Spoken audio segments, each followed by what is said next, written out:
Hello, everybody. We're having technical difficulties, so apologize for being just a little bit late. But welcome to the live stream tonight. Lions on the Prowl, the DSA, Dose of Dion, oh my God, it's Lions Talk, or OMG, it's Lions Talk. Welcome, everybody, and welcome to the show tonight. So what's up, Mike?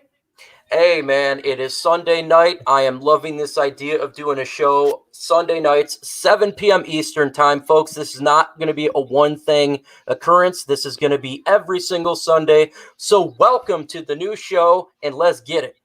Let's get it. Hey, welcome to the show, Dose of Dion. I'm sorry, I messed that up all the time. I'm sorry about that, bro. It's all good. It's all good. Hey, how you guys doing? Happy Easter, everybody. Oh, yeah, happy Easter. Happy Easter. What's up, Rachel? Hey, how are you guys tonight?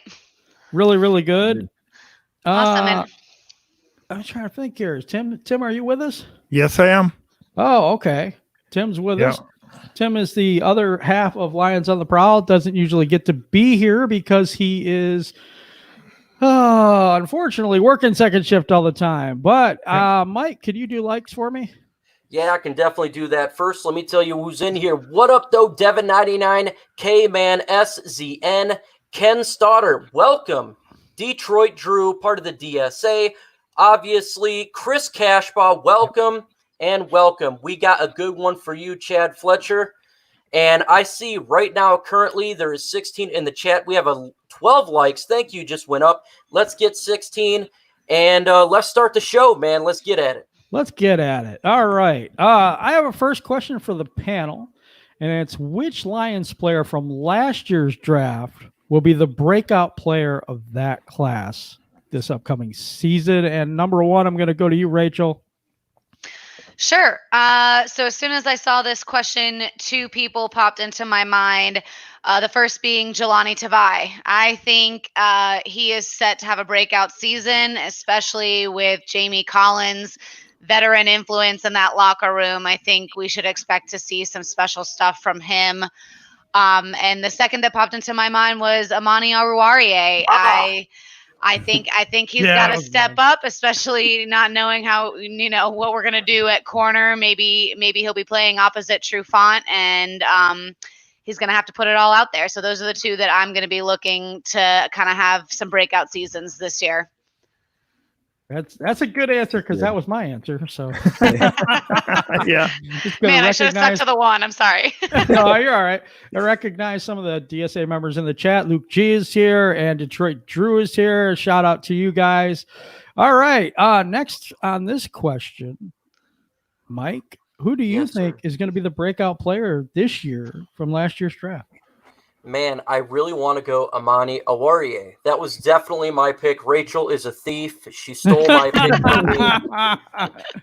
I'm going to still go Amani Oruwariye. Man, we got him in the 5th round. This guy was a second-round talent. If you looked in the preseason, the guy wasn't doing too well. But then if you watch near the end of the year, this guy was on the field. He was gaudy, and it was great. The guy was sticking on his wide receiver. He was doing everything you want when it comes to a cornerback. And guess what? He actually turned around and looked for the football when it was thrown his way. I think he's going to take a much bigger role this year compared to last year. And potentially, guys, he could be like our Darius Slay. I think he has a very high ceiling. I think this guy has a lot of talent. And we're going to see him in man-to-man this year, and he's going to do a good job. I think he is too. Tim, what do you think? Who is going to be the breakout player? Of course, next year of last year's draft this year. Okay, I'd like to see TJ Hawkinson do a lot better, get a lot more catches. But I really think Tavai is going to be that breakout person. We did see him do real good last year, and I think he's going to step up and really have an impact this year. Okay. Dion, what do you think? All right, I think I got a good one for y'all. Y'all haven't said it yet. I'm excited. I'm going with Austin Bryant. Okay. Ooh, now I was gonna go Amani, but I went with Austin Bryant. I think after releasing Devon Kennard, I think Austin Bryant could be the next edge that we use, depending on the draft. But I think this could be our next edge rusher. I don't think he's being talked about enough at that position. Yeah, I totally agree with you. He's kind of like an unknown commodity though, because he was hurt most of last year. So that's actually a really, really good pick. Mine was actually mine. Well, I wanted T.J. Hawkinson, to be quite honest, because I think he would give us another threat in the offense. But I honestly think it's Awarie, and I think he's going to be the number 2 corner. I really do. And I thought he played well enough last year to be able to take that spot. So we're going to go to our next question, guys. I hit everybody, right? I want to make sure I did that. Hey, I'm not black and blue, but you did hit me. Thank goodness. Okay, is there a player on this year's team? Because we've cut a lot of people. We let Rick Wagner go. We let Graham Glasgow go. That was kind of a questionable move. We made some moves, but is there anyone on this team that was there last year that was kind of a starter or a main guy, that you feel needs to be cut this year? That one's easy for me. I'll start with Mike then. Oh yeah, I have to go first because I know Rachel will get to it and she'll beat me up.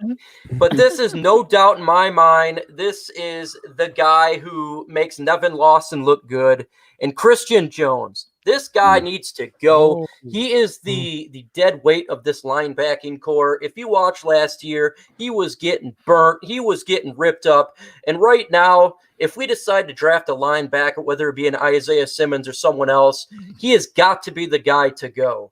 This guy, to me, is detriment to the team. I would rather take an undrafted free agent than Christian Jones.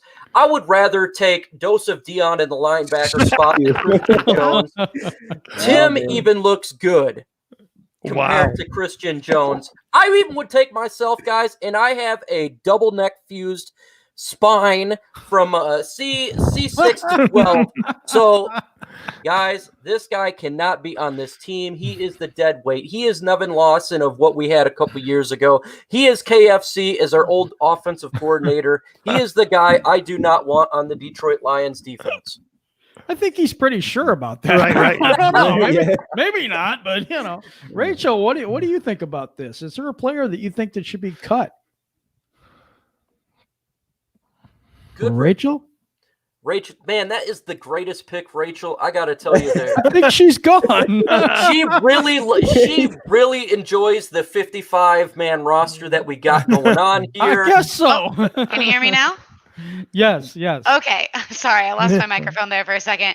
But I was going to say, funny enough, Mike had my answer this time. That was exactly who I was going to say. See, great minds think alike. And for all the same reasons, realistically, I was sort of confused when they gave him the extension, to be honest. So, yeah, my mind went straight to Christian Jones, too. Yeah, That's good. I was going to say it. I'm holding on for last, but I had the same answer, so it kind of blew it for me. All right, Dion, what do you think? This was hard. I didn't know who to think. Christian Jones is a good one. I didn't even think of Christian Jones. I don't know because of the draft. I was looking at more players that maybe if we could try to trade because of how much depth we have. So I thought of Jared Davis and Carry-On right away. Just because, if we had a running back in the draft, we'd have 4. And Davis because of Reggie Ragland and those guys. But Christian Jones better than those 2. Okay. Okay. All right, Tim, what do you think about this question? Well, I'm sure as heck is not going to argue because Christian Jones has got to go. Yes. I like mean, you. Yeah, he has got to go because it's just, what does he do for us but hurt us? Facts. I mean, it's crazy. It's just Tim. Yes. I love you, man. Mhm. That was perfect. Well, Mike has his sanity back since we didn't get Deion Lewis. Oh, if it would have been Deion Lewis, then my pick would be Bob Quinn.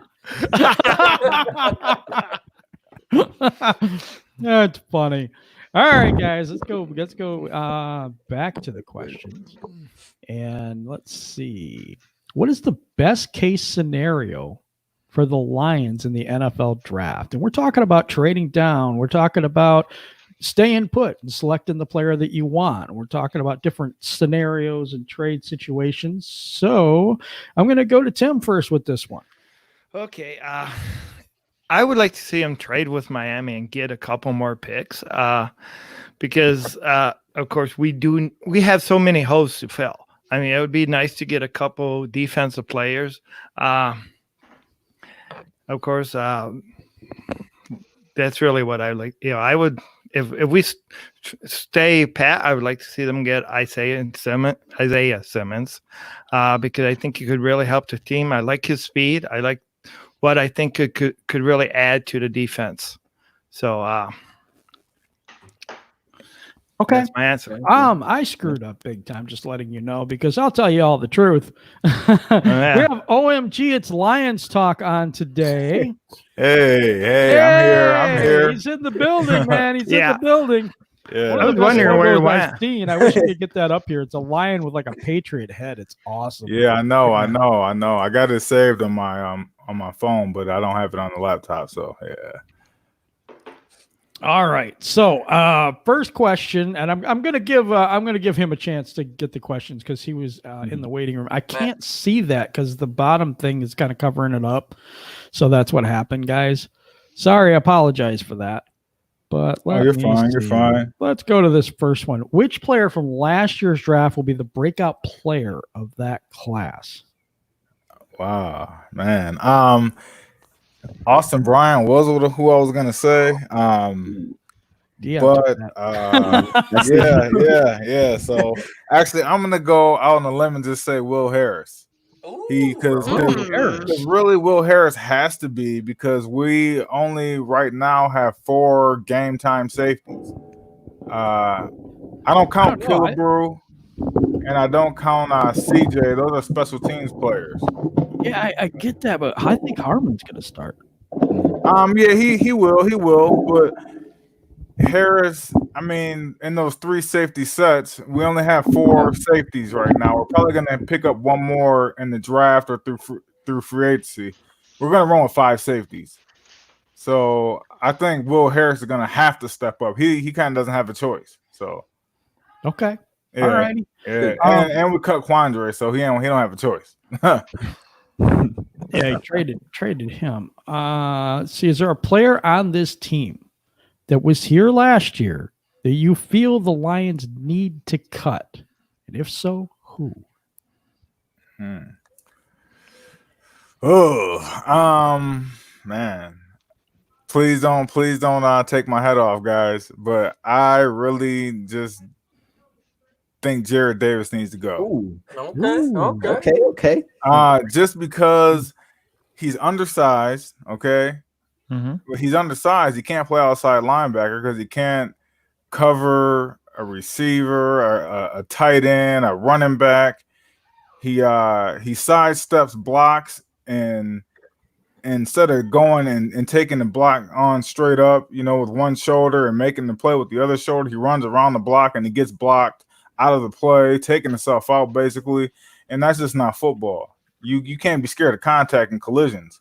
And he tries to avoid collisions to try to athletically make the play, and he takes himself out of plays too much. He does get to the quarterback occasionally, and he does make like straight line tackles, but if he has to do any sidestepping or any shading to get to the tackle, it's a wrap. So I kind of see that too. He's like one of those little wind-up toys. You have to point it in the right direction and hope he gets to where he's supposed to go. Yeah. I agree. I think this is a make or break season for Jared Davis, man. I do too. And if he doesn't step up, he's going to be stepping out. So I can definitely understand why you picked him. We're into this next question now, and I have to go. Here's where I have to go, because I watched video after video after video, and at one point he had 4 first-round picks. So, Ian, what's the best case scenario for the Lions in the NFL draft? Oh man, I should have went 4 first-round picks. I'm not gonna take Mike's. That was amazing, man. Yeah, that was amazing. That's what I'm saying. Okay, the dream for me, I think Chase Young would be great, but I won't take that. I would say if we could trade back and still get Isaiah Simmons, to me that'd be something. Yeah. That'd be a Miami deal and going to and trying and going to 5. I don't know if he'll make it to 5. Yeah, it's all the Giants. If they go tackle, then yeah, That's true. And they need but a tackle. we'll see. Yeah. Mhm. So we'll see how it goes. What do you say, Rachel? I was thinking about the best case scenario, and it brought me back to the Sports Illustrated article that we were talking about on Tuesday. Which what if Bob Quinn pulled that off? What did it make? It traded us back with Miami, and it put us with what, 3 first-round picks? Yeah. And Yep. Nice. Yeah. I think in that situation, that situation is ideal. And then you just take the best talent that's on the board in those positions. As long as we touch on pass rush, whether that comes from a defensive tackle, whether it comes from a linebacker, it doesn't really matter to me. But as long as we address pass rush and then potentially use another one of those picks on an offensive tackle, then I think we're sitting pretty. As long as Bob Quinn hits 2 of those 3 picks out of the park, I think that would be ideal. Yeah, you nailed it. I do. I think you nailed it. You didn't get 4 first-round picks, but Well, I'm trying to think. I already feel like I'm dang. daydreaming thinking about 3. So I mean, I know, 4 me would too. be great, but It was crazy. Okay. All right, Mike, what do you think? You know, I just dropped a video about this. I did 10 scenarios, I've seen that. and the first 4 was simply taking the player, but the last 6 was about draft or about trades.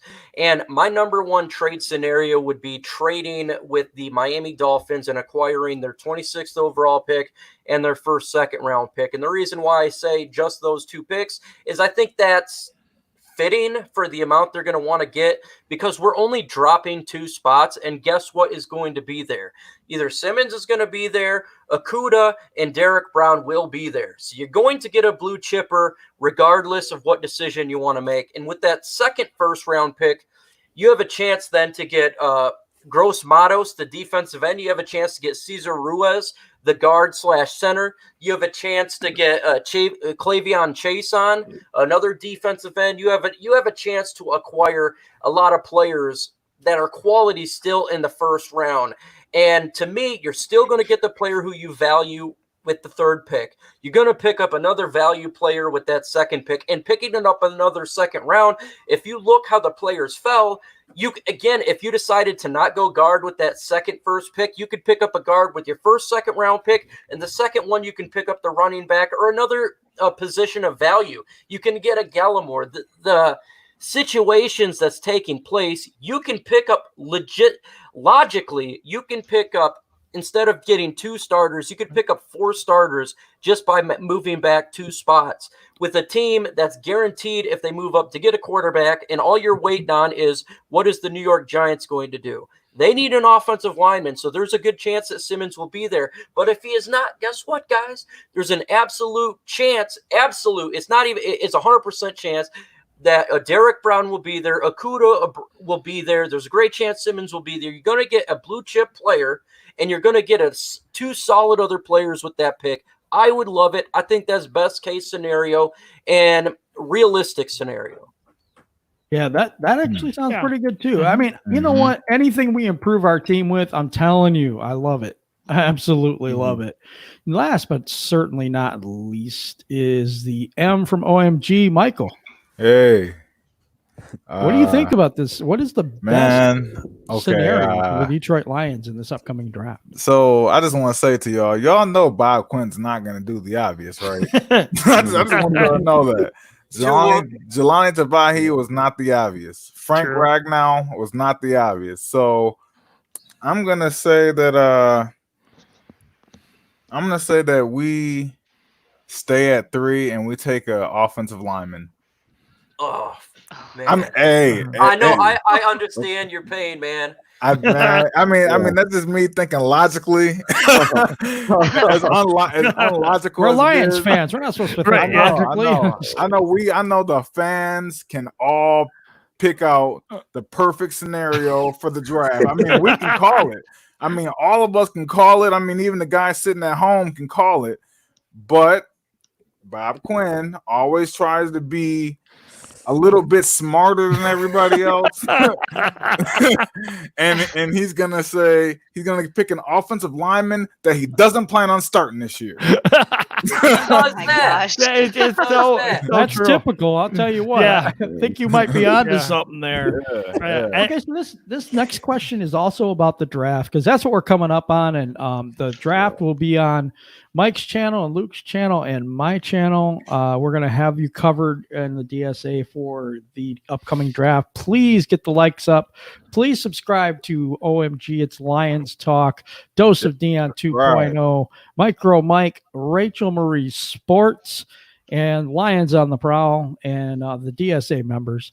So the next question is, what position do you feel we need to solidify in the draft? And I'm going to go to Mike first. Ooh, solidification for this team. What do they need to do? To me, I got to go that the defensive line, damn it. They need to solidify this line because last year we had so many injuries. We had players that were exhausted in the fourth quarter, and we were getting destroyed due to that fact. We need the ability to stop the run and at least get after the passer. This could be a defensive tackle, a defensive end. This could be an outside linebacker that rushes the passer in many situations. But we need to have the ability to get after the quarterback, because if the result of that does not occur and we do not upgrade this defensive line and continue to upgrade from free agency, we are going to lose in the fourth quarter. Matthew Stafford can only do as much as his back will allow him to do. We need, seriously, we got to stop other teams and not have Matthew Stafford doing Matthew Stafford comeback every single game. Because if we can't stop another team, we are simply going to lose. We have to solidify this spot. We have to get a pass rusher. Again, it could be a defensive tackle that gets after the quarterback. It could be a defensive end. It could be an outside linebacker. I don't care. Solidify that spot. Get after the quarterback and make me feel happier at the end of games instead of freaking out, biting my nails. Right.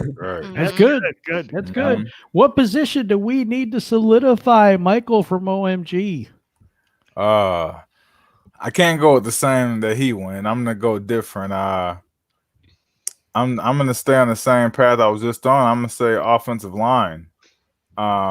We got too many questions on the O-line. To have all our chips in the Matt Stafford basket, we have to have an offensive line that's not only going to protect him, but that's going to get the run game going to save him from taking a pounding. We're gonna, and we honestly need another guard and another tackle. So yeah. I mean, like I said, I know a lot of people are saying defense, but I mean, offensive line controls the game. Facts. You run the ball, you control the game. The defensive line can stop them for so long, but your offensive line milks the clock. So you don't want your defense on the field forever milking the clock. It's kind of reverse what you want. So you want that offensive line to pound guys and to wear them out and to get them tired. And I think it's the offensive line. Facts. Yeah, that was mine. Facts. And the reason, like he said, how many games were we leading last year? I think we're nearly led them all at some point. I think it was like one or two that we did. All but one, I think. All but one. Yeah. And a lot of that has to do with, we couldn't run the ball, that type of thing, so that we can't grind out time. We can't grind the clock down. That way the defense gets tired. When the defense gets tired, it sucks anyway. So, that's what happens. Yeah, all right. All right. I'm going to go to you, Dion. What do you think? I was gonna go O-line too, and this I came with the stat, and I think this is telling. See, I'm about protecting Stafford, and I think that's where it all starts. We lost every game. We averaged 25.5 points per game with him and 17 without him. I think that on its own just kind of tells me where we got to start. I'm big in defense too, but I mean, I really didn't see much last year where I can say, okay, what do we necessarily need to fill in that I can be confident that these coaches can make it work. I know if Stafford's on his feet, I'm going to get 7-8 games. So I'm about protecting Stafford. I go offensive line. Yeah, Dion. Can't argue. You cannot argue with that. That is a position of need. It's not a want. It's a need. You must secure the offensive line. And if you don't, you lose. Period. I mean, that's just a fact. Right. Yeah. I agree. Right. Rachel, what do you think? I agree with everybody. Everything everybody has said so far. I'm like, I think we have really covered all the bases. But I will go back to. I mean, I think everything that we do, anything that we solidify, has an effect on something else that we feel like we need to solidify. Like no matter where the pass rush, that is always so hard for me when I'm trying to say it fast. No matter where that comes from, it helps the entire defense, because then you don't have your corners out there trying to stay on their man for this extended period of time. I mean, last season quarterbacks just had all day, and even the best corners are there's going to be separation at some point. So I think, it goes without saying that we need some form of pass rush, no matter where that comes from, just like Mike said. But then on the other side of the ball, this isn't Stafford 3 or 4 years ago when he was taking these hits and getting back up and not getting injured. And the stats, they speak louder than words. I mean, we can't do it without him. And who knows when the next injury is going to be the final injury. I think that kind of resets this team on another level. So I'm with you guys on both, Okay, Tim, what do you think about that? Well, of course, both are needs, definitely needs. We have tried, last year we tried getting people to certify the defensive line with Snacks Harrison, with Daniels. We tried that. And unfortunately, the injuries caught up to us. And not only, with picking the offensive line, does that create protection for Stafford, but you also got to create the holes for the running backs too. So the better the offensive line is, I really think we got to solidify both of those, of course. But offense, I think that would be great to get that line. What's really good about this conversation? Everybody here went trenches. Yeah. In years past, Lions fans or other individuals would say, wide receiver, running back, something that's not the trenches, something that's sexy is what they would pick. You've noticed now a lot of Lions fans has decided to realize that you win in the trenches. That's how you win. Exactly. You have to run the football and you got to stop the run. Look at the playoff flags here. Tennessee Titans. Look what the Kansas City Chiefs did. They could run the football and protect their quarterback. This is exactly the mentality that the Lions fan base must be. And that's why you need to subscribe to Rachel Marie Sports. She understands her facts. She understands exactly what she's talking about, as well as a parody. OMG, make sure you subscribe to his channel because he does that as well. Factual statistics when it comes to the Detroit Lions. Obviously, Maniac Tim, they understand it, and we all are subscribed to Dose of Dion. He's got 5 trillion subscribers, so I can guarantee you we've got 44 in the chat now, and 80 of them are Dion's. Right. All right. That's amazing. Okay. Dion's a man. Yes, he is. So, all right, guys. Next question is, who is your favorite player? And I'm gonna change this just slightly. The best player, your favorite player in the draft, but that would be available for the Lions, because I don't want to. We're going to Joe Burrow or somebody like that. We're not going to see him most likely. I want somebody who is who we could get. That would be your favorite player in the draft, your number one guy, the guy that you think can't miss. I'm going to go with Dion first because I haven't gone with him first all night.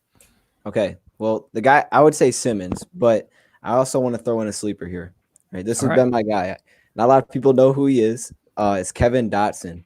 He's a guard from Louisiana. Look, this guy's projected to go like 6th or 7th round. I think this guy can start right away. So I'm going to point him out, but I'm going to go with Isaiah Simmons for 3. Yeah, I just think him on this defense, he'd just be a freak. He's athletic. He's huge. He can play different positions. Yeah, I'm going to go with Simmons, but Kevin Dodson's my sleeper, so look out for that guy. We will be looking out for that. That was really good, man. That was really good. All right, Rachel, who do you like the best in this draft for the Detroit Lions? I think overall I got to go with Dion here. As much as I think I'm still on the if Chase Young is there at 3 chain, then I'm not mad at all. In fact, I'm ecstatic. But personally, I just like Simmons. I see his value as being exponential if he's used correctly. I think it's an added bonus for me that he is of high character. I mean, he's a hybrid talent. He's got rare length, speed, versatility. He can make it so that the defensive coordinator can disguise blitz packages. I mean, when it spills wide, a runner has no chance with a guy that fast. I see so much potential in the things that he could do, and whether or not he is the right fit, he is my favorite player, and I think that he's a fit no matter where he goes, realistically. Totally agree with you there. Okay. That's my pick as well. I'm just going to comment real quick on that. Isaiah Simmons, for me, is a guy that can spy the quarterback. If you got a quarterback that's mobile, and we're going more towards that now, he can spy the quarterback. He can cover a tight end. He can cover a running back. He can play safety. I mean, this guy, he's a defensive coordinator's dream, as Luke G likes to say. And I totally agree. I think that he is someone that is my favorite player. So I'm just going to put that one out there. Mine too. Okay, so we don't need to go to you. No, I'm just kidding. That's messed up. All right, Mike. Wow. Yeah. I'm just kidding. Tim, who's your favorite person in the draft? Well, I'm not going to break stride because this is Isaiah Simmons. I mean, like everybody has said, he is versatile. He's quick. I mean, that speed, just a couple points under what Barry Sanders was. I mean, speed like that, and with the moves that he got, I mean, that's going to give heck to the other team's offense. So, yeah, I totally agree with that. Mike, is saving the best for last here? Maybe, I don't know. Well, here we go, man. Everyone's talked about Chase Young as well as Isaiah Simmons. I think absolutely, but I'm going to throw in a different kind of like dose of Dion and go with the guy who I've been mocking with the Detroit Lions since week 17 last year, and that's Gallimore. I think getting this guy on that defensive line. I like Gallimore. I love Gallimore. He can stop the run. He can get after the passer, and I think he'd be perfect for our defensive line. And we can get him if we decide to trade back late in the first round. I think that would be a plug and play defensive tackle. It solidifies the line, and it will open it up for Trey Flowers, who is ever on the other side, the linebackers we got in our secondary. If we can get him on this Detroit Lions team, to me, he'd be a value pick for sure. I thought Mike was going punter. Yes, that would be my 6th round. And that'd be man out of Texas Tech. I considered doing it just for S and giggles. Yeah. Michael, we'll go to you. I'm sorry. I was just messing with you, man. Yeah. I'm gonna go way off the radar. I was looking at a guy from Appalachian State, outside linebacker named Akeem Davis Gathers. He is a guy that we could probably get in the 3rd round, and I think he is a steal. He's like Isaiah Simmons B. Okay. He can do everything Isaiah Simmons can do. He can do it all. He can play all 3 levels of the defense. So I don't know if you guys are up on him or not, but Akeem Davis Gathers, man, that guy, he can play. He's an outside linebacker. He runs a 4.5. He's the truth. Yeah, I like that. That was a little off the radar. I'd rather have Isaiah Simmons 1. Right. Yeah, but we're counting on Bob Quinn to you gotta when you're thinking about Quinn, you gotta go B, C, D. You can't never go A, you gotta go B, C, D. So Here's an interesting question, and I this is gonna be really good. I want to see what people are gonna say. What is your Mount Rushmore? Like the best 4 players of the Detroit Lions post Barry Sanders. So it's after Barry Sanders. Oh, wow. And so I'm going to go with Rachel first. So I picked people that I was old enough to really watch and understand. So that makes it fine because I was watching Barry when I was younger, and I put up there Matt Stafford, Calvin Johnson, I feel like that goes without saying. Ndamukong Suh and Darius Slay. Those were my 4. Those all at a certain point have been my favorite Lions player. And some of them have played on the team at the same time, so it's kind of rotated. But I think each and every one of them has had a specific impact. Matt Stafford's impact is obvious. Calvin Johnson's was as well. And, a lot of people didn't like Sue because of they felt there was a character issue, but I'm not going to lie. I kind of liked it the whole time. I didn't really have an issue with it. And I thought to myself, what would I be like if I was out there? And I think it might have been something like him. Sorry if that offends anybody, but I'm like, I get mad just watching football. I can't imagine. Right. Okay, so next I'm going to go to Mike. Micro Mike. I'm going to throw a big-time curveball, but mine's Jason Hanson. That guy played for us for over 20 years. He was kicking everything. He never complained. He was. I put him in my honorable mentions. Okay. Literally wrote him on the side as an honorable mention as well. Okay. I love Jason Hanson, man. He's definitely a Hall of Famer kicker if they did Hall of Fame kickers, but obviously they don't do that. I think he will be for the Detroit Lions, if not already. I'm not 100% sure on that. But I think Jason Hanson would definitely be on the Mount Rushmore because, I mean, guys, man, he was consistent for 20 years. That's extremely difficult to do for any position. DeAndre Levy, like Luke said, I love DeAndre Levy as well. I think he would be a great player. Man, but another one, I know I'm going to get flack for this one, but he was consistent. Jeff Backus. I always felt he was a very consistent left tackle. Not the greatest in the world or anything like that, but extremely consistent. That's that. These are all good answers, and it's kind of a thing where I don't think there's any wrong answers, so I wouldn't be nervous about it. But it's just fun to look back and give people some credit in the Lions organization because a lot of times we get bashed so much. It's good to see some positive stuff. So, Dion, what's your Mount Rushmore for the Detroit Lions post Barry? Well, I think Rachel is stealing mine this time because she said mine in order too. So that's crazy. so Don Muehlbach. Oh my God. I'm going with Don Muehlbach, Glover Quinn.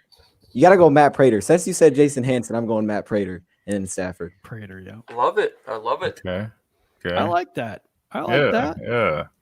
I like that. What do you say, Michael? Mine is kind of the same. I swapped out one player. I got Calvin, Stafford, Slay, and Golden Tate. You got to say Golden Tate. He. And I don't even think he should be like a sleeper. I think Golden Tate, for the years he was here, was electrifying, even more so than Calvin sometimes. So, hey. Tate. That's good. Okay. That's a good take. I like that. Who do we got left? I got Tim left? Yeah. Okay. So go ahead, Tim. Okay. Well, of course, Stafford and Johnson. I'm going to go with Kenny Golladay. I think we're going to see a little early, but it's early, but I think that he's going to really he's coming up. He's kind of like the guy that's been out there. And I do like the Jason Hanson one too. So Matt Stafford, Calvin Johnson, Kenny Golladay, and Jason Hanson. I like those. Ooh, somebody in the comments said Dominic Raiola too. That's pre, I think, though, isn't that? Yeah. Did he? No, he played in 2009. I know that. He was just around for forever. Raiola would have been solid. Yeah. Yeah, I didn't think about him because mine was Calvin, Sue, Hanson, and Calvin, Sue. What did I have for the last guy? Okay, I'm just going to randomly name somebody now because I forgot the last guy. I'm going to say Darius Slay. I really think he was underrated with us. I do. Yeah. I think we're going to find out how much we missed him in a way.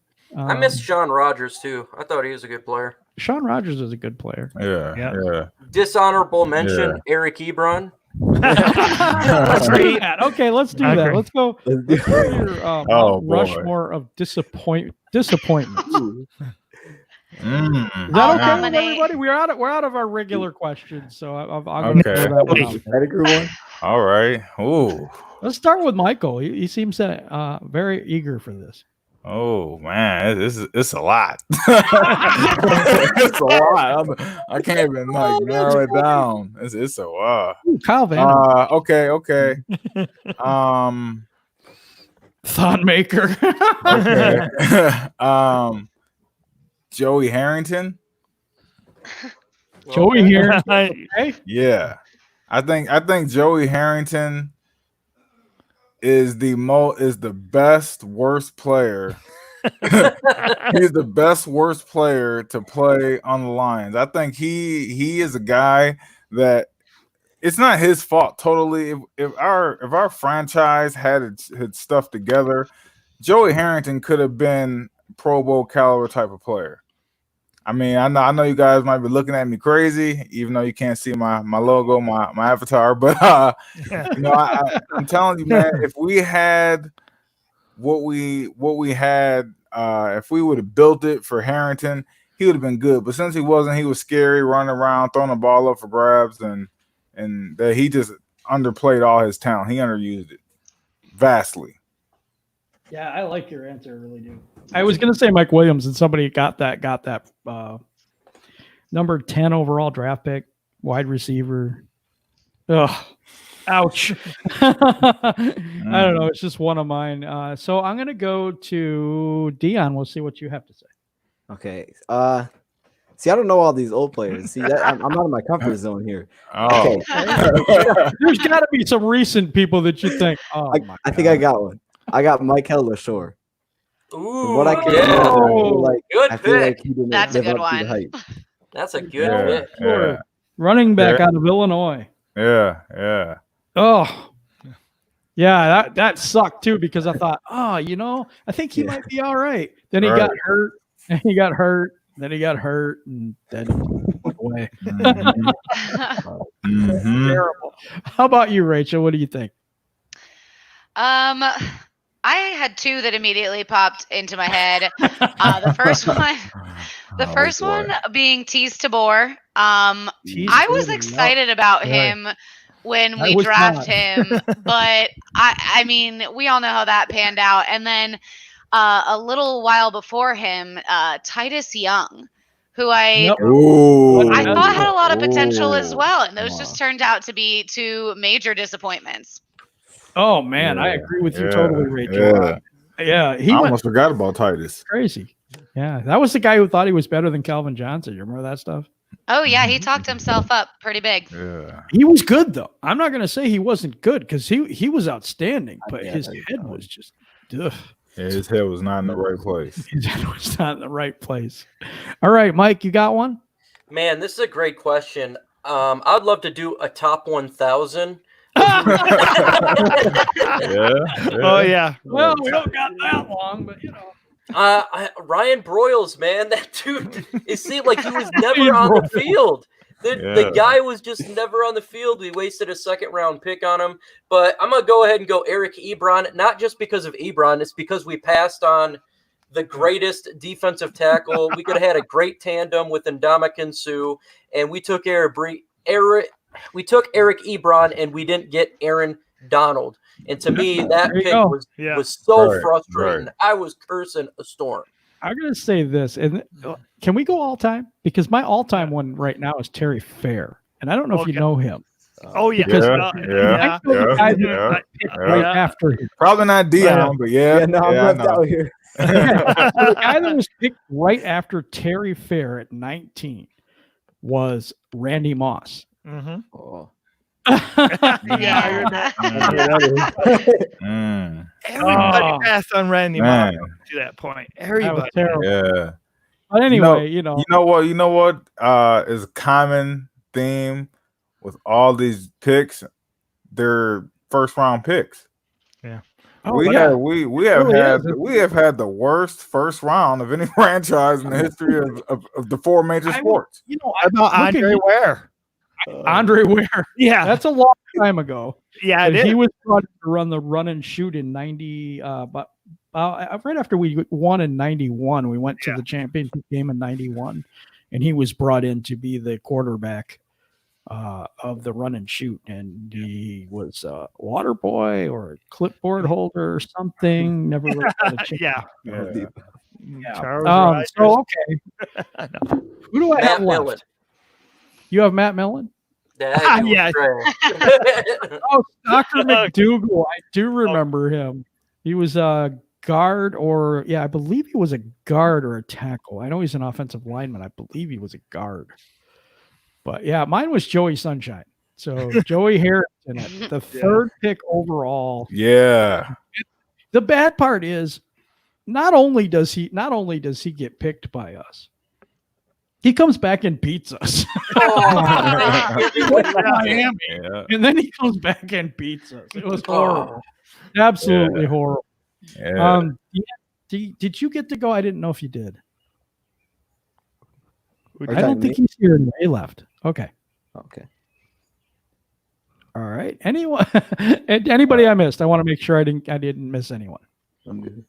Oh, Nevin man. Lawson. You could throw him in Nevin there. Lawson's pretty good too. Yeah. Stephon Logan when he decided to take a knee at the 1 yard line. Oh, William Yeah. looking on to William Clay Ford. How about Dan Orlovsky going on to the end zone? Yeah, that was a bad one. Yeah. We were just a stepping stone in his path to his destiny, which I believe is where he is now. He's a great commentator. Right. Yeah. Oh yeah. He knows his stuff. I like his stuff. Jimmy Landis, that was the guy that old Bob Quinn was going to replace Don Muehlbach, and he did not know that this man is eternal. He will never die, and he will always be a Lion on 1-year contracts. The next 500 years. All right. Okay, I have a question for everybody, and this goes to the quarterback situation in Detroit. How confident are you in Stafford because of the multiple back injuries? How confident are you in Stafford this year staying healthy? Mm, I'm going to go to Rachel first. I think I don't know what positions everybody is going to take on this, so I will say that I'm sipping the Kool-Aid, and I think that as long as our offensive line can keep him on his feet, he's tough. And I mean, I'm going to drink the Kool-Aid on this one. I think that if we can keep him upright, then I'm still with him. I can't let him go yet. I get it. Are you back with us, Dion, yet? Yeah, I'm here. Oh, am I off? You can't hear me? Yeah, I asked you a question the last time. Oh, I thought you were asking someone else. My bad. I was just sitting there. I asked who your person was, and I think he's told us. I said LaShore. Oh yeah, he did. He did. That was a good one too, by the way. Okay, what do you think about health-wise Stafford this year? What's your take? How do you trust in this? Or I'm confident too. I kind of hope that Bob Quinn isn't confident though. Like not to the point where he gets 2 or something, but to the point where he stacks the O-line in the draft and he doesn't just take like 1 7th round guard and just have like Joshua Garnett and Bo Benshaw just the starters going into the year. yeah, I agree with you there. Yeah, that I don't know. They don't value guards very much, I don't think. Seeing past stuff that they've done, but that's an area, man. I'm telling you, that offensive line, and we've talked about it a lot tonight, actually. Yeah. But we talked about that offensive line, and oh my goodness, because of Stafford's back injuries, and back injuries are stuff that's dangerous, man. Something that I have a 60% probability that he's going to play all 16 games, but there's that 40% of me that says I'm not sure about it just because of the back injuries, man. What do you think, Michael? Man, oh God. Okay, man, I love Stafford. I do, but are we willing to put all of our faith in Stafford for 16 games? Are you willing, as crucial as this draft is, as much as Lions Nation as a whole is putting into this draft, are you willing to hang it all on whether Stafford can make it through a season or not? Whether it be because of the offensive line or whether it be because his body is breaking down, are you 100% confident that all this stuff that we do with the third pick and trading back and all this and making the complete team, are you willing to rest it all on Stafford? Yes. Well, yeah. and you know who I feel, but I feel like on the other side of that, even you get these young quarterbacks in the draft, and you see their tape. They look like they're going to be fantastic, but that's a gamble too. Mhm. Yeah. It is. Yeah, Yeah. it is. Yeah. All right, Tim, what do you say? Oh God, I would like to see him make it, but his age, and of course, it all depends on the offensive line and really how, because let's face it, the opponents aren't going to try to quit, hitting him as hard as they do because, they want to get him out of the game. Whoever we play, especially in NFC North, folks want to get him out. So, I mean, I'm more like what you say, 60-40. I think that he will be able to do it, but it's key on them protecting him. Right. Yeah. That's Totally, that's my whole point, man. Is I just don't know if we'll put the old line together to have a quarterback going into his 12th year, going through the punishment that Stafford has went through, the most punishment through of any quarterback that I know, and to go into year 12 and be like, all right, all of our faith is riding on you. That's a lot of pressure on his shoulders. I think that's what broke his back. Yeah, exactly. Literally. I'm scared that we might have the perfect team, and then we're gonna have Chase Daniel out there. Week 7, we got to depend on Chase. You realize we lost to Chase Daniel, right? That's true. I mean, yeah, but that's not saying that much. I mean, this is a lie. We lost a lot of second and third stringers. So, Mike, did you get to weigh in on this? Because I don't think you did. No, I did not. And yes, I'm extremely worried about this. I give it a 75% chance of worry. And there's a chance that he could lose. He's had shoulder surgery, so have I. I've had 2 shoulder surgeries. That's something that you can work through and avoid. When it comes to the spine, I have extremely bad spine. I've had a double neck fusion. I've had so many vertebrae that is in a bad shape. And what I've noticed throughout my life through my injuries that I've had is the next day is worse than the day before. Arthritis sets in, your bones, they don't get stronger, they get weaker as you continually hit that. And Matthew Stafford is not afraid of contact. He will run into linebackers. He will try to gain that extra yard. And I'm extremely worried that he will do that this year. All it takes is one good hit, not even a really good hit, because it's so much weaker than what it was. And if we had a new regime, if we would have fired Bob Quinn or Matt Patricia, my feeling was last year is when you have the 3rd pick in the draft, you take a quarterback. The only reason I ain't taking a quarterback here is because I don't want this regime to pick one. And I'm extremely worried about this, because his career will be shortened because of these broken spines. 2 years in a row, his spine's getting weaker. NFL defensive players understand what he's going through, and they're going to hit him hard and target him. We lose Stafford. Guess what, guys? The season's over. 3-12-1. Facts. Oh, man. I'm not, everybody says that. Everybody says, oh, you know what? If we had Stafford, we would have done better. I think we would have done better, but we were 6-10 with Stafford. Right. We were also 3-4-1 with Stafford, and that was half the season.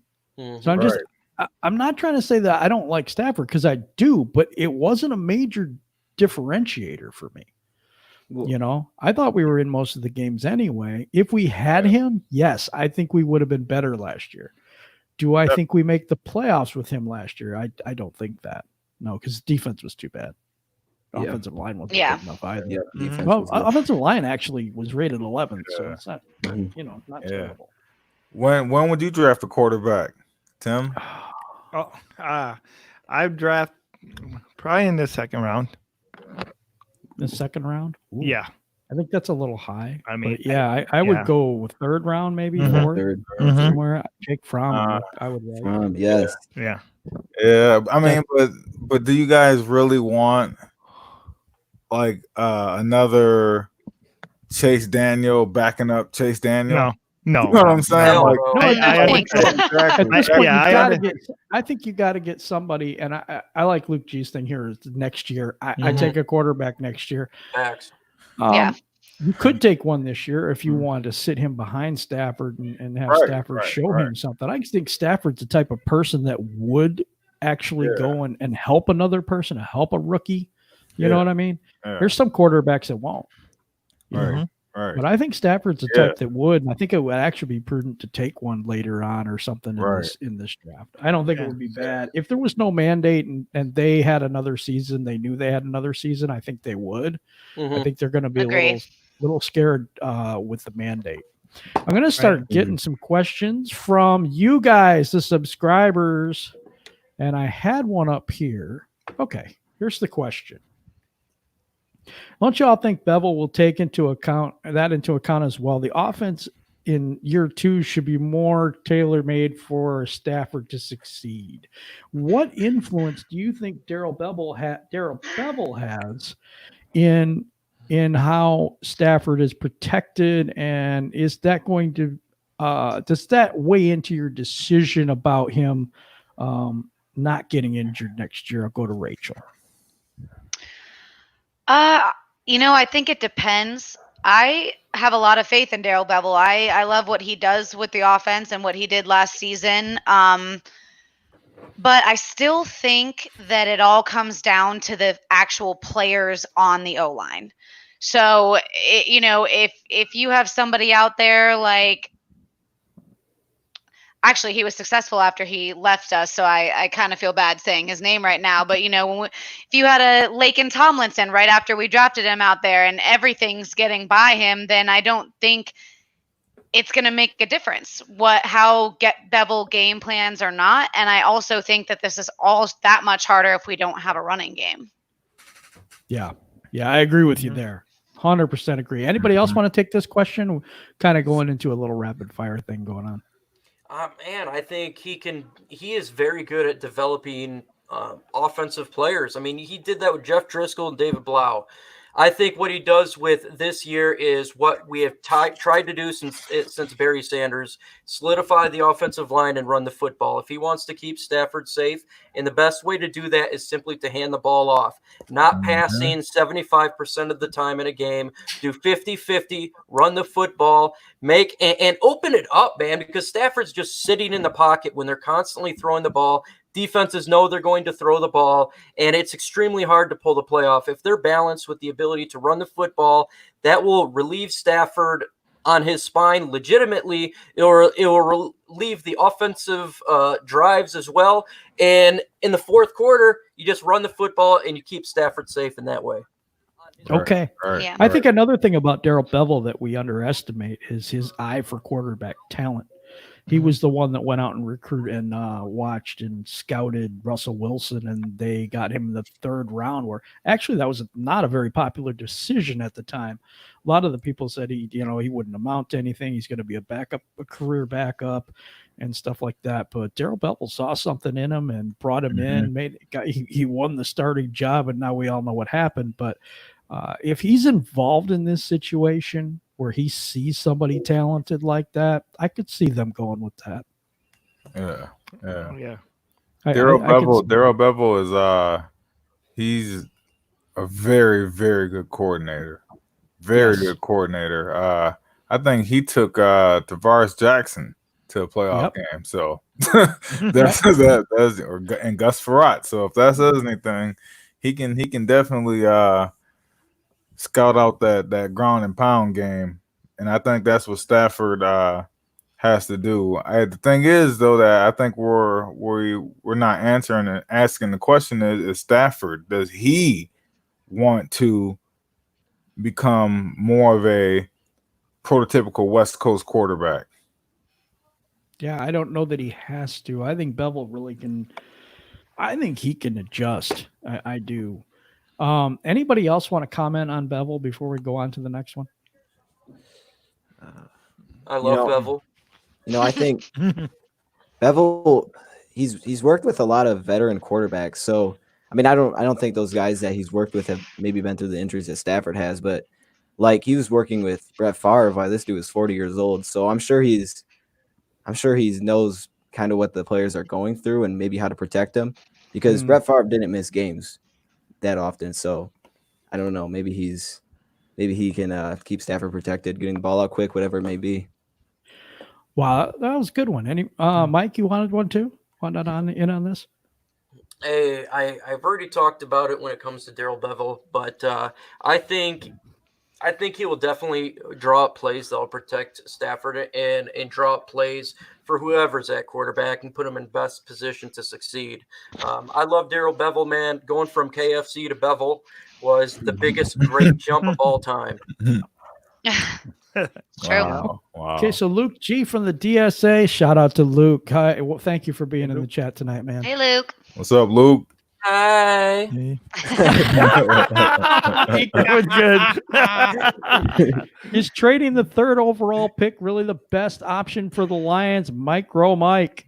If the trade value is good and we're not getting hosed, hell yeah, it is. I mean, you accumulate more players, more chance to fill these holes. We got a lot of holes in this team. We get another first round pick or another second round pick with the first. Heck yeah, man, that's the absolute best. If it's something where you're just getting a second round pick moving to 5, then no, man. To me, just take the best blue chip player on the board. I'm sure Simmons would be there. But if you're going to get a good amount back, something what you would expect from going, say if a team goes from 6 to 3 or 5 to 3, then yes, we need holes and we need to fill those holes. Okay, I gotta go to the master of trades here, or at least mock trades. Dose of Dion. I think it comes down to who Bob Quinn wants, because I feel like if he is, like I was thinking, predicting kind of he'll go Okuda, I think then, you're talking 5 or 6. You may be getting another first round or a second round pick. But if if you're willing to pass on those guys, maybe you acquire 2 first round picks from a later team. I think it depends on who you're looking at, though. I would say in most cases, I think it's a good option. But if Chase Young's there, shoot, I'm not moving. I'm taking Chase Young. Yeah, Nike. yeah, I agree. Okay. I agree with there. Mhm. I'm not sure the fit, but we would have to change some things around. Yeah, I believe yeah. at least. Yeah. Okay. Anybody else want to weigh in on that question? I know sometimes when we do this, we just go Yeah. quickly to the next one, and I don't want to Right. do that. I want to get everybody who wants to answer a chance. OMG. I think that it's best that we do trade that pick. And because there's teams with multiple first round picks like Miami, Jacksonville, even Oakland, or at Las Vegas now. And I really don't want Bob Quinn to take an offensive lineman or a cornerback. I don't want Jeff Okuda in the top 8. Really, I agree with you. I'm being honest with you. I don't want him in the top. Yeah, I mean, I would take him if he fell to like 12 or 14, but I just Right. don't want a dependent position that early in the first round of the draft. And No, I'm totally with you on that. so I mean, I would trade back with Vegas. I think Vegas is in the market for a quarterback. I would trade back with Vegas, and I get Kinlaw on the D line. Yeah. Kinlaw is he's like my first round pick. If I trade down, I've been thinking about this a lot. Luke G's kind of persuaded me this way. I gotta give a shout out, man. I like offensive tackle in this scenario. If we're gonna trade back that far, then I'm gonna do that. Anyone else want to tackle this one? Is trading the third overall pick really the best option for the Lions? Okay, we're gonna move on then. Brandon Mann in the second round. Brandon Mann is a punter, and he was coached by Matt Patricia. And I know Micro Mike knows a lot about this, so I'm going to go to you. Yeah, man, if we can get him in the 7th round, I understand people don't like drafting punters, but he could be a top 5 punter in this league. We lost Sam Martin. It's very important to pin back offenses. If you can get a guy that can consistently knock it in bad positions to offenses, that's a huge thing, man. That's huge. And for a 7th round pick, he would be a starter. Now, if you look at most 7th round picks, they're not even like last year we had PJ. He didn't even make the team as a 7th round pick. So might as well get a guy who's going to be a starter, be on your team. We need to have that guy. It's important to pin people back. If Sam Martin doesn't screw up that kick for 10 yards in the playoffs, there's a potential you can win that game. So if you can get a guy who's going to be a top 5 punter in the NFL in the 7th round, to me, that's a no-brainer. Yeah, makes sense to me. Anybody want to weigh in on this one before we go to the next one? It's good stuff, Mike. Yeah. All right. Do you think Simmons is defensively versatile enough to play a bit of corner if needed? At 6'4" as a corner and that speed, I don't know. I wouldn't put it past him, but I don't know if his hips are fluid enough for that. Maybe nickel corner, nickel or dime or for a minute or something, yeah. Anybody or else doesn't have to worry about the outside. But Dion, do you want to weigh in on this one? I feel like more tight end running back kind of thing. Yeah. What I I agree. We got 50 people in the chat right now. We need 50 likes. Come on, people. Also, if you would subscribe to Micro Mike, subscribe to OMG, It's Lions Talk, Dose of Dion 2.0, Rachel Marie Sports, and Us Lions on the Prowl. We really appreciate that. Okay, so yeah, I gotta agree with you guys. I don't know about the fluidity in the hips for him to be a corner. I'm just trying to find another question, guys. So I'm looking into the chat. Okay. What round would you like to see us pick up a wide receiver, and who would you like it to be if you want a wide receiver at all? I mean, I don't know. We got Marvin Jones is coming up on the end of his deal. So we might need, we might have a need. It's pretty deep this year's draft. Wide receiver. Who wants to take this one? I'll take this one, man. All right. I really, really do want us to draft Donovan Peoples-Jones because I'm a Wolverine. I'm a Wolverine. That's what I do on my fantasy basketball, football. I'm a Wolverine. But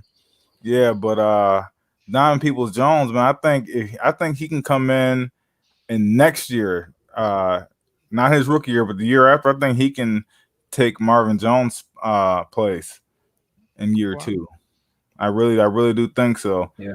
I think with the change in the quarterbacks at Michigan and and just the chemistry, like I think that really threw back his game a little bit. I don't think he ever got any fluidity with the quarterbacks. And I think if he came to Detroit, he would be a big time player with that speed as well.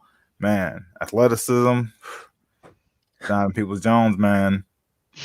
Yeah. Wolverine. All right. Anybody else on the wide receiver position? What about you, Mike? 4th or 5th round, I would not mind that at all. We need the guy to develop because Marvin Jones is not going to be a Lion next year. Nothing wrong with finding a developmental wide receiver that can be on our team. Also, and Amendola is not going to be on the team next year. So if we can pick a guy to develop for the following year in the 4th or 5th round, hey, I'm all for it, man. What do you say? Hey, I know because I've watched a lot of videos. Dion, you know a lot about the wide receiving core because you've been through all these drafts, man. What do you think? Do we need a wide receiver? And if we do you draft one in this draft? And if so, where? I think it's too deep not to take one, especially if you trade back. I think some people were trying to tell me to take one in the 2nd round. I don't know about that, but I mean, I don't even know what Galladay's. I mean, I'm assuming they're going to extend Galladay, right? There's no way they can let Galladay They have go. to. That'd be crazy. But yeah, I could say I would probably where Mike's talking 5th, 6th round. There's a lot of good sleepers out there. I mean, if you're going, I think you can go slot or outside wide receiver. I like Duvernay. I like, as they're saying in the comments, Antonio Gandy Golden. I like Quintez. There's a lot of guys that I do like late. It's really deep.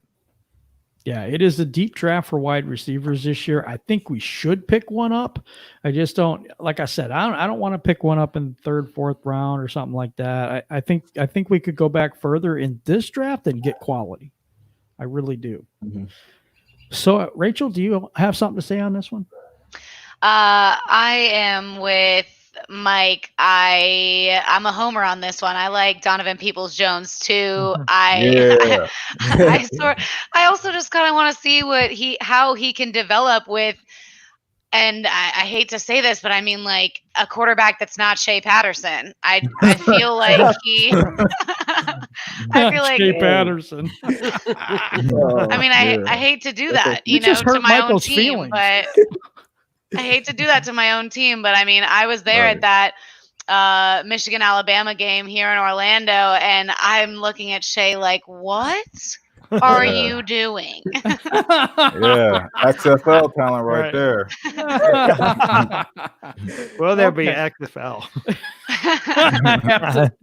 And the first, I have XFL. to say, Rachel, you just kind of broke Michael's heart here. He said he's a Michigan guy. You know? I'm a Michigan guy, but I'm realistic. Shea Patterson, man. that guy. I mean, yeah, I'm a Michigan girl too, so I guess it's breaking my own heart. But I've been ready for Shea to move on. So We're gonna draft Shea too. Oh man, probably will. Don't you say that? No, that's funny. Sorry. Do you think the Lions will look at Josiah Scott from MSU? He's a corner from MSU. I don't really know where he's projected to be, but he ran a 4.42 40. I know that much. Okay. Okay. So I don't know what round he's projecting. He's 5'9", 185 pounds. I haven't really done a lot of work on him, so I don't know him that well. Does anyone else? I don't know nothing about the guy, so I can't really comment on it. That's okay. Ditto. Anybody else? 5th round guy from what I've seen. I don't know tons though. I don't know tons either. 4th or 5th round guy. Okay. Yeah. I know. Do I think the Lions will look at him? I don't know. I don't know. Everybody thinks there's a bigger need at corner, but Rachel touched on something. I think it was Rachel that touched on this earlier, that if your defensive line is getting pressured, and this kind of is my problem with Okudah, you know, if your defensive line is getting a lot of pressure, you make your cornerbacks look a whole lot better. Right. Amari Oruwariye, I think, could be our number 2. We have Trufant as our number 1, and we have Coleman as our slot at this point. Is it a huge need? Yeah, I mean, we got Mike Ford. I really like Mike Ford, by the way. And there's a lot of we have some pieces there. We just picked up a guy from the Jets who's mostly a press coverage guy, and he would need some safety help over the top. But I could see him getting some reps as well. He may not even make it out of training camp. You never know. I don't know it's the biggest need on this team right now. I think pass rush and offensive line are the biggest needs on this team. Yeah, Mike Jackson played good last year too. Yeah, he did, didn't he? He did. Yeah. But you get old, see this memory thing start going. And I think in Michigan State, we're looking at the wrong guy. I think in Michigan State, Raekwon Williams, defensive tackle, later in probably the 5th round, I believe. He's a good guy. Good, strong guy coming from that Michigan State team. You gotta be strong playing the D line, and I like him. Oh yeah. Okay, so I'm gonna go with this last question, and then we're gonna go into final thoughts. We've been on for an hour and 13 minutes. I really appreciate. Look at this, 55 people in the chat for a team that went 3-12-1, and it's Easter Sunday. You guys get a round of applause from me. I can tell you that much. I really appreciate you being here, guys, and appreciate you subscribing and liking it up. We appreciate that. All right. Do you like the idea of trading with Miami, then trading with the Jaguars after that? I'm going to go to you, Dion. You are the king of mock trades. Keep putting me on the spot, man. I do, don't I? I'm sorry, man. It's all in fun, man. It's all in fun. It'd be a nice return. I don't. Here's my thing. I don't know what would. if the Jaguars trade up, I'm assuming they're trying to get Okudah at that point. So I don't know if they'd give us 9 and 20 for that. If they did, it'd be great. I'm thinking 9. Then I'm talking Kinlaw, and then 20. Yeah. Corner. I'm going like Diggs, Fulton, someone like that possibly, or maybe even offensive lineman like Ruiz. Ruiz, that's a good pick. Another Michigan guy. Mm-hmm. We'll replace the Michigan guy with a Michigan guy. That's how you do it. Exactly. Might as well. Exactly. Versatility. Tradition. Right. What does anybody else think? What do you think, Rachel, on this one? I mean, honestly, I didn't note where the Jaguars were drafting before we had this question. I had to look at it on my phone, and then Dion gave his answer, and I'm like, yeah, that sounds good to me. So sorry not to be original, but I'm like, yeah, that's ideal.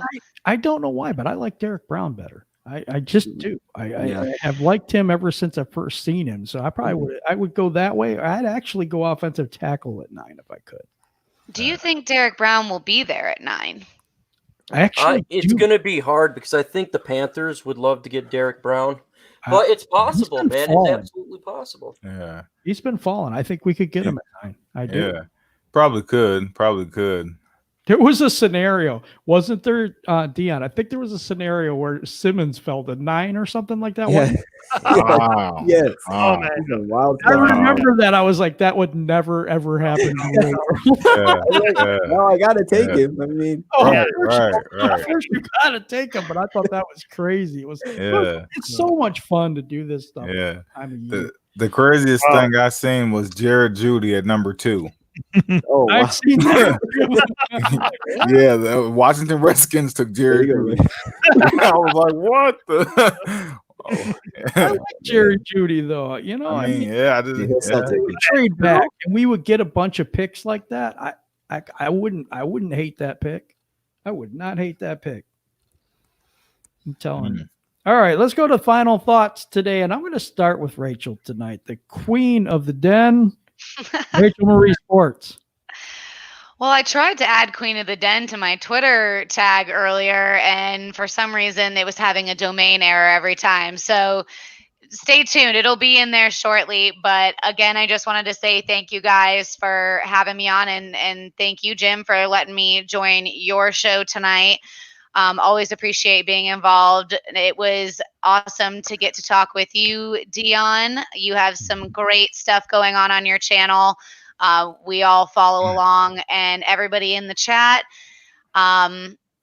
Think of questions for Tuesday. Let's build up some questions for Tuesday, and just have some more conversation. We love you guys. Yeah, I'm going to say this. I have an announcement. We have for a roundtable for Tuesday night, and we also have on Wednesday night, we have Jeremy Reisman on from Pride of Detroit, he's the head editor of Pride of Detroit, and he will be joining us on Wednesday night on this channel.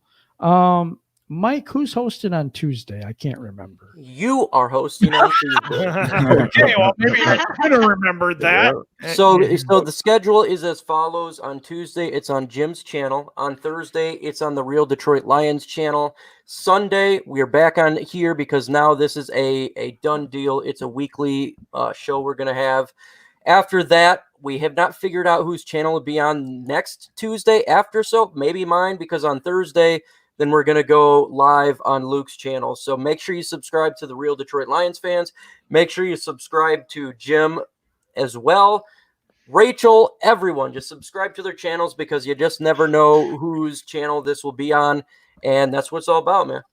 Oh, yeah. Okay. I'm going to go to Dion for your final thoughts today. Yeah, I mean, it was fun. I appreciate the hitting me up on Twitter. This was fun. I'm glad I did this. Yeah, make sure you guys sub to everybody in here. It's good to meet some new people. I haven't talked to you guys before yet.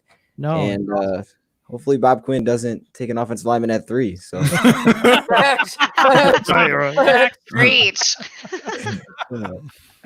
I have often thought that us as a collective group of fans could do better than the general managers of the Detroit Lions for the past 2 years. Yep. Do it. Swear to God, we're all like, yeah, oh my God, that guy fell to us. Take him. Who the hell is that?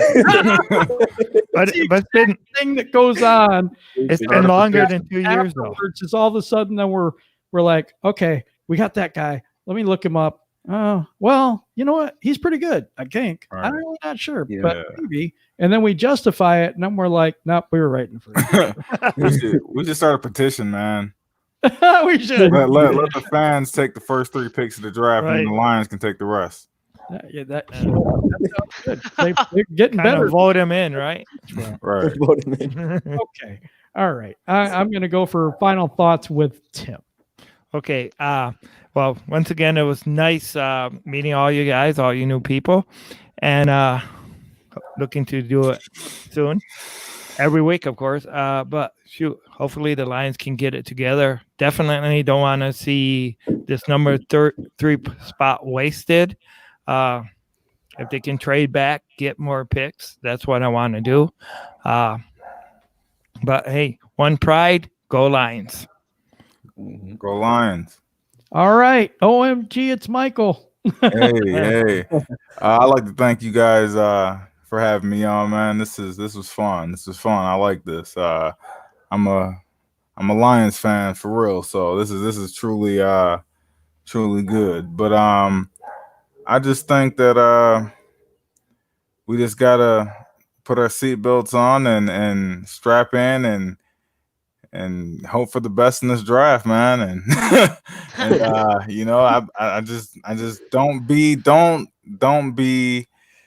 blindsided like we are almost every year. I just want to say, don't be blindsided. Just expect it. Whatever happens, expect it. Just and subscribe to OMG's Lions Talk on YouTube, Instagram, Twitter. Hey, I'm trying to take it to a new level, man. So, okay, Mike, final thoughts. Appreciate everyone came out, man. We did really well for a new show on a new date with a new time. Totally love it. This is what the DSA is about. Putting out facts, putting out possible ideas that you don't hear from the legacy media. So make sure you subscribe to everyone on the channel. And we love it that you guys are coming out. We're so close. We are so close to the NFL draft. Let's get excited. Just like T.O. say, let's get that popcorn ready because it's going to be a party. Amen. Well said. Tim, did you do your final thoughts? Yes, I did. I will do mine. Anybody else? I think I'm trying not to miss anybody. I'm getting old and forgetful. So it's okay. It's okay. And wash your damn hands. Right. Oh yeah, can't forget that. All right.